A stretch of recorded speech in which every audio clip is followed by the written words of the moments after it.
Playoffs? Oh, yeah, baby. We talking playoffs, and I'm going to tell you why Washington is going 1-0 in week number one of the playoffs. Step into my office. Let's do it.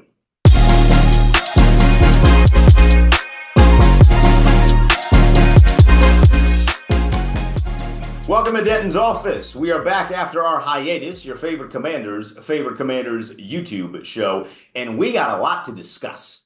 It's playoff season. I didn't think we'd be able to say that this year. As big of a Jayden Daniels guy as I have been since October of 2023, when the Sam Howell hive was all up in my Twitter mentions, getting after me, and I said, I want that kid from LSU. Now that he's finally here, I didn't think we would be getting this. I didn't think we'd be a 12-win team. It seemed reasonable, but certainly not at the beginning of the season. But anyway, we are here, and as one does in the new year, we're starting things off a little bit differently. Maybe for you, you selected a mantra. What do I want 2025 to be about? Well, the Commanders are doing the same thing. And to put it in a word, it is redemption. And it's redemption for the team. It's redemption for Jayden Daniels. Because Jayden Daniels is the guy that is going to lead this team to the divisional round. And he will lead them to the divisional round. And then who knows at that point what the future holds. I'm not going to get on here and say I'm predicting an NFC championship appearance. It wouldn't stun me at this rate, but I'm not predicting it. I am, however, predicting a divisional round experience. And that is because of Jayden Daniels. And that is because of the quest of redemption.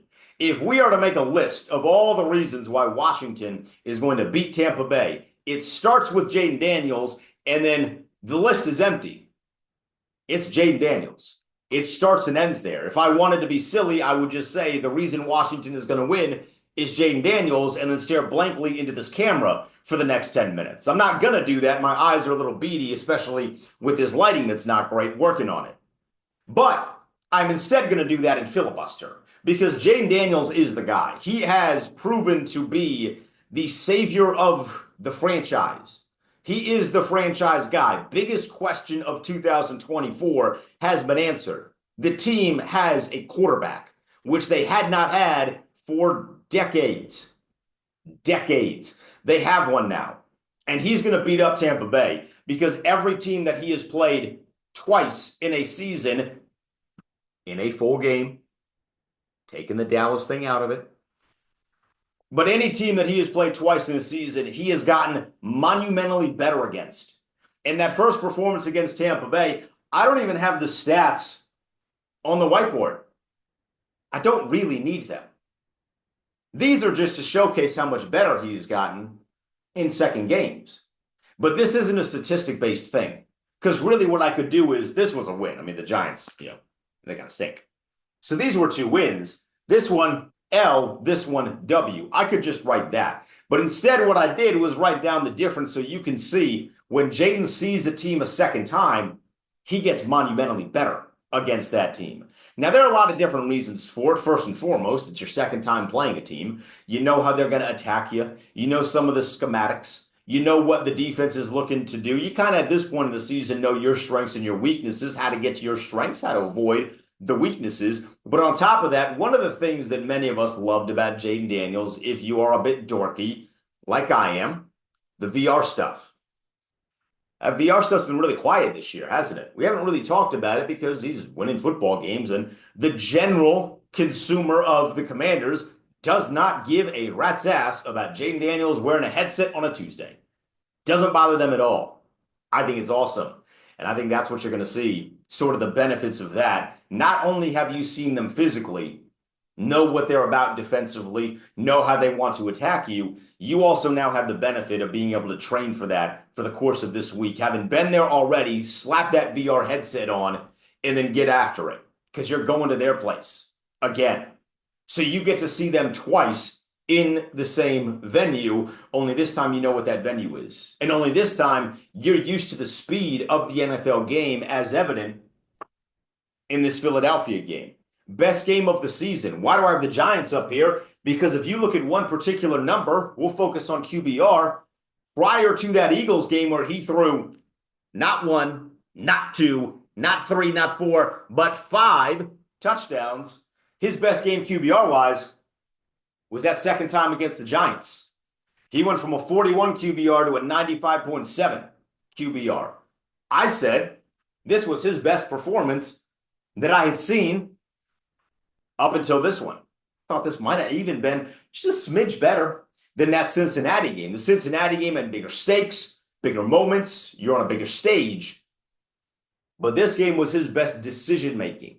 This was the game where it looked like he truly understood what it meant to be a quarterback in the NFL and how to play at a high level in the National Football League. So why would the game against Tampa Bay be any different? I understand that Todd Bowles is a hell of a defensive coach, but are you going to look me in the face and say that Philadelphia doesn't have a great defensive coach? Are you going to look me in the face and say that Philadelphia defense isn't crazy? They're better than Tampa. They're better than Tampa.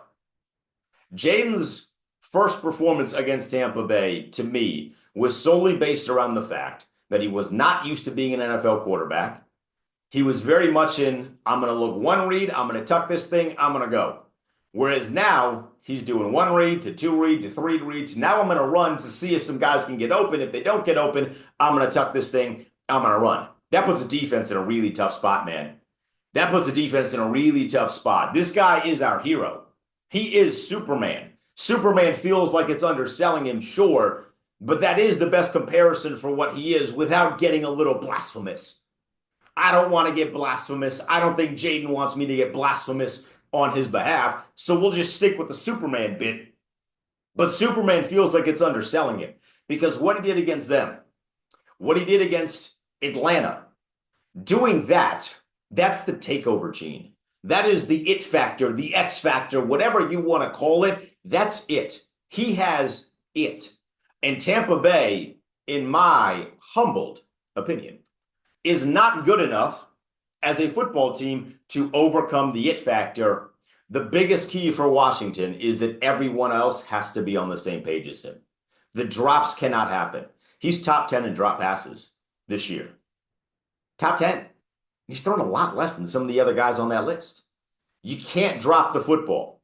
You got to be able to make catches for your guy, especially if he puts it on the money. Yeah, catches are going to be difficult. We're NFL receivers. You got to catch the football if he puts it to you. Him and Terry got to get back on the same page. My hope is at the end of that Cowboy game kind of instilled a little bit of confidence back in Terry McLaurin. And then my hope is that those two guys in particular are working their tail off this week in practice to be able to get after it against Tampa Bay. One of my biggest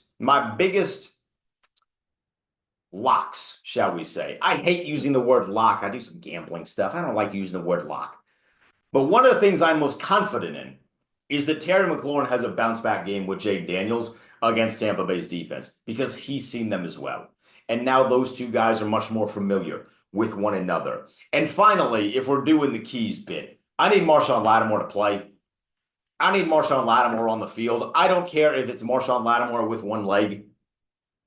Somebody got to guard Mike Evans, and I don't want it to be Mikey Sanderstill, who I love, but Mikey Sanderstill is surrendering about 7 inches in height to Mike Evans, and that's being generous. Sanderstill measures at 5'10". Mike Evans is 6'5", but you kind of know what it does with us short guys, us short kings. He's not really short. I mean, Mikey Sanderstill's not short. 5'10" is not short. Wink, wink. But he's probably more in the direction of 5'9", and Mike Evans is 6'5". You know, that's a height difference to where it's going to be very difficult to overcome. I want Marshon Lattimore on Mike Evans. Maybe they got to fight, get out of the game. I don't really care. I just want Marshon Lattimore because God help us all if they throw Benjamin St-Juste, Noah I, or Michael Davis on Mike Evans, who is going to be a Hall of Famer.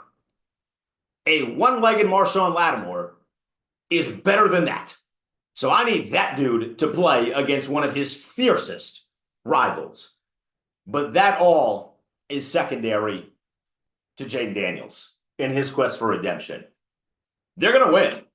He's going to lead them to victory. And for the first time in nearly 20 years, against the same team, Washington is going to have a playoff victory under their belt. Thank you for stepping into my office. I appreciate it. You can tweet me at TheDenton.